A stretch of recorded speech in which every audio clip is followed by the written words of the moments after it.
At the 2023 Sportage press event in Palm Springs, California, Kia gave us the opportunity to drive both the hybrid powertrain that's available in both front and all-wheel drive, plus the gas-only model. My first video focused more on the hybrid that's much more fuel efficient. The 2.5-liter gas-only engines were in X-Pro models, the only way to get an X-Pro, for now anyways. I had extra video, so I'm fleshing out my thoughts on the X-Pro, that's strictly all-wheel drive.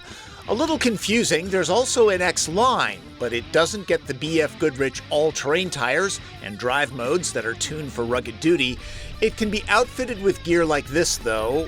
Let's face it, a lot of people just want to look the part. Automotive fashion. Check, check, check. Let's hit the course. We're going nice and slow, so no need to hurry to catch us here. He's talking to me. I'm always the last person because I'm setting up GoPros and all that kind of stuff. Before I go any further, let's cover the powertrain. It's a naturally aspirated 2.5-liter inline four-cylinder. It puts out 187 horsepower and 178 pound-feet of torque. Cog swaps are done with an 8-speed automatic, manual shifts are done here. There are no steering wheel paddles like the ones found on the hybrid. One physical difference inside the cabin between the hybrid and the gas-only, the transmission gets a lever in the gas-only model. FYI, both Sportage engines use an all-wheel drive system with electro-hydraulic coupling with a center locking differential. I'm kind of on a berm here. And the traction is working just fine here. These tires, they make a difference. Tires are important. This is a decent off-road course. A Wrangler or Bronco would hardly break a sweat here, but neither of them would be as comfortable on the road or take on family duty as well. The right tool for the job. So our first test is a hill ascent, and about halfway up, I'm going to stop. The hill holder keeps Sportage in place. And going back up, no wheel slip whatsoever. Modern electronics are amazing. The tires help too. I've said this a million times, but it bears repeating. Cameras never show how steep and cockeyed these courses are. Not that this is extreme Moab territory. So we're at kind of an angle here. It's handling it just fine. And here's a spot where it looks like ground clearance is pretty important. Yeah, no problem. I honestly don't see people driving their Sportages on terrain like this, but so far so good. Okay, this is really quite a downhill section, and I really don't think anybody's going to take their Sportage on anything like this, but wow, that really handles it very nicely. Hopefully the roads to your grocery store are in better condition. The stretch we're on right now is like a typical dirt road, and the suspension soaks up the bumps. This is pretty comfortable. Both hybrid and gas powertrains can tow up to 2,000 pounds. Neither have an advantage there, but the hybrid is significantly more fuel efficient with an EPA average of 38 miles per gallon with all-wheel drive. It's 25 mpg for the X-Line. This exercise is showing how useful the cameras are. There's a whole bunch of different views. These work well. What did we do without cameras before? They're very, very helpful.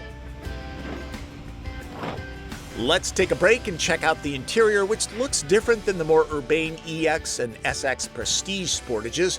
Yes, it has the dual 12-inch screens that look like one, but it's more rustic in here with faux matte wood trim and synthetic leather, which I have to say is good stuff that's easier to maintain than cowhide. Kia claims best-in-class rear legroom. It is spacious. And so you don't have to call up my other video for trunk space. It's nearly 40 cubic feet with seats up. There's up to 74 cubic feet with them dropped. Sportage goes from smallest in class to one of the largest. All right, back to the off-road course. A creek crossing or a washed-out road that you might encounter after your hours down the road trying to go on an off-road adventure or camping trip, and then you realize suddenly the terrain is getting more challenging.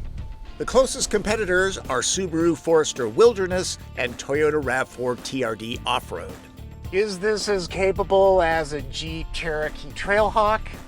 No, probably not, but how many people really use that capability? This tackles some fairly tough stuff.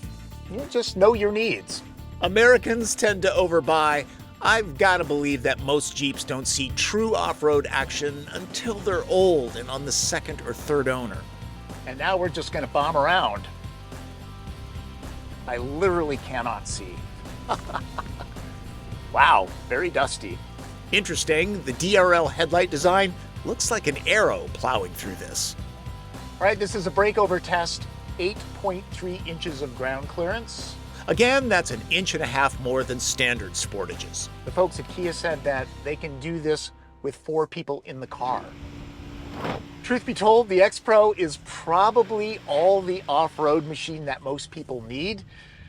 The only issue is it's not available with the hybrid powertrain, so it's not going to be as fuel efficient and it's not going to be as powerful.